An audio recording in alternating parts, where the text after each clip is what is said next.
قاضی ثناء اللہ پانی پتی رحمۃ اللہ علیہ نے اپنی تفسیر مظہرین میں اور اسی طرح تفسیر ابن کثیر میں ان آیات کو جگہ دیا ہے۔ نبی علیہ الصلوۃ والسلام حضرت عمر فاروق کی بیٹی حفصہ اپنی زوجہ محترمہ حفصہ رضی اللہ عنہ کو ایک راز بتایا اور پابند کیا کہ تم نے راز کھولنا نہیں ہے، کسی اور کو نہیں بتانا۔ اور وہ راز کیا تھا، یہ تفاسیر ہمیں بتاتی ہیں کہ وہ راز یہ تھا،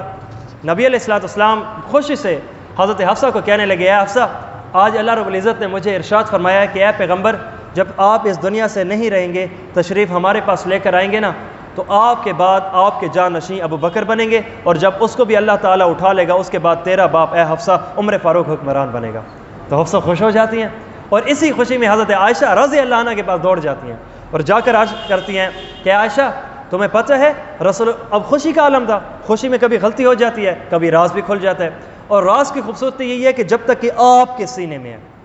اور جب آپ کے سینے سے نکلا نا، کیونکہ ہم تو اس بندے کو بتاتے ہیں جس پہ امید ہوتی ہے کہ یہ کسی کو نہیں بتائے گا، تو یہی بندہ، وہ بندہ کسی دوسرے پہ امید رکھتا ہے کہ یہ کسی کو نہیں بتائے گا، ہوتے ہوتے یہ ایک ایسا کھلا راز ہوتا ہے جو کسی کو پتہ نہیں بھی ہوتا پر سب کو پتہ بھی ہوتا ہے۔ یہ بات جب چلتی ہے، حضرت عائشہ کو حفصہ نے بتایا کہ دیکھو مجھے نبی علیہ الصلوۃ والسلام نے یہ بات ارشاد فرمائی ہے کہ رسول اللہ کے بعد ابو بکر ہوں گے اور ابو بکر کے بعد میرے بابا جان عمر فاروق حکمران بنیں گے۔ یہ جب بات ہوتی ہے تو قرآن پاک ہے، سورۃ التحریم ہے، آیت نمبر 4 اور 5 ہے، اس میں اللہ رب العزت نے نبی علیہ الصلوۃ والسلام کو واضح طور پر ارشاد فرما دیا، اے پیغمبر جی، آپ نے جو حفصہ کو ارشاد فرمایا تھا وہ راز اب راز نہیں رہا، وہ راز کھل چکا ہے۔ تو نبی علیہ الصلوۃ والسلام حضرت حفصہ کے پاس آتے ہیں، اے حفصہ، یہ کیا نظام کیا ہے تمہیں؟ میں نے تمہیں بتایا تھا اس بنیاد پہ کہ تم کسی کو نہ بتاؤ، تم نے آگے جا کے بتا دیا۔ تو اس پر نبی علیہ الصلوۃ والسلام کو عرض کرنے لگے، یا رسول اللہ،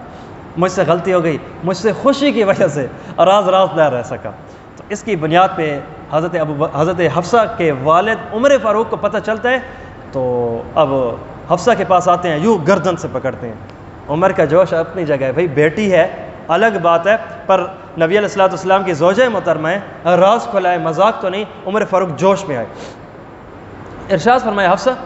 میں تیرے باپ نے نبی کی حرم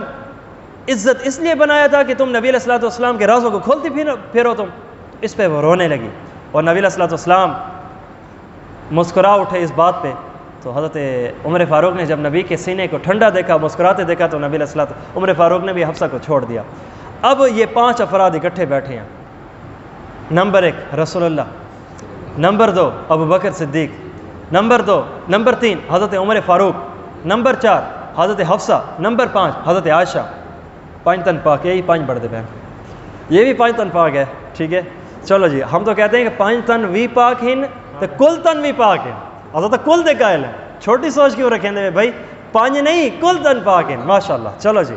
تو یہاں پہ یہ افراد بیٹھے ہیں، تو عمر فاروق رضی اللہ عنہ نے یہاں پہ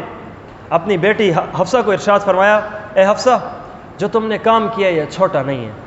اب دیکھو عمر فاروق کو اس بات کی پرواہ نہیں ہے کہ اللہ نے نبی کو یہ بتایا کہ عمر فاروق حکمران بنیں گے، چھوڑو اسے، راز رسول کھلا ہے عمر کی ساتھ کے اوپر ایک گراں قدر نظام یہ ہے۔ تو ارشاد فرمایا کہ اے حفصہ، تم نے راز رسول کھولا ہے، توبہ کرو اللہ کے ہاں، اگر تم توبہ نہیں کرو گی تو یقین کرو اللہ نبی کے لیے بیویوں کے لیے کمی نہیں ہے، بیویاں اور نبی علیہ الصلوۃ والسلام کو عطا کر دے گا، اور اگر تم مزید آگے بڑھتی ہو راز کھول کے، توبہ نہیں کرتی،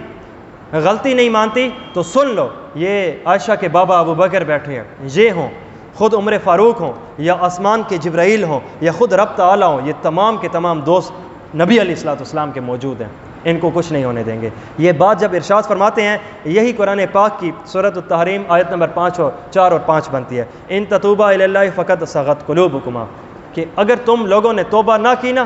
اللہ رب العزت کے ہاں غلطی کو تسلیم کر کے توبہ نہ کی، تو پھر یہ بات جان لو، فإن اللہ هو مولاه وجبریل وصالح المؤمنین والملائکۃ بعد ذلک ظہیر، میں ہوں عمر فاروق یا ابو بکر ہو یا جبرائیل ہو یا خود اللہ ہو، تمام تر دوست رسول اللہ صلی اللہ علیہ وسلم کے لیے کافی ہیں۔ جو عمر نے بات کی تھی یہی آیت بن کے نکل آئی ہیں۔ تو یہ وہ 31 آیات کا مفہومی طور پہ کبھی مشورہ ہے، کبھی سوچ ہے، کبھی کیا نظام ہے، یہ حضرت عمر فاروق بولتے ہیں، اللہ رب العزت قرآن پاک بنا دیتے ہیں۔ تو یہ میں نے آپ کے سامنے ابتدا میں بات رکھی تھی کہ ان اللہ جعل الحق علی لسان عمر و قلبہ، کہ اللہ نے عمر کی زبان پہ اور دل پہ اس انداز سے حق جاری فرمایا ہے۔ یہ جو نظام ہے میں نے آپ کے سامنے بڑے ہی مختصر انداز سے رکھا ہے، اگر اس کو کھولتے تو پتہ نہیں کتنا لمبا ہو جاتا۔ تو یہ 31 آیات تھیں جو مختصر انداز سے میں نے آپ کے سامنے رکھی ہے۔ کسی دوست بھائی کا اس حوالے سے سوال ہو تو وہ کر سکتا ہے۔ سوال کون ہے؟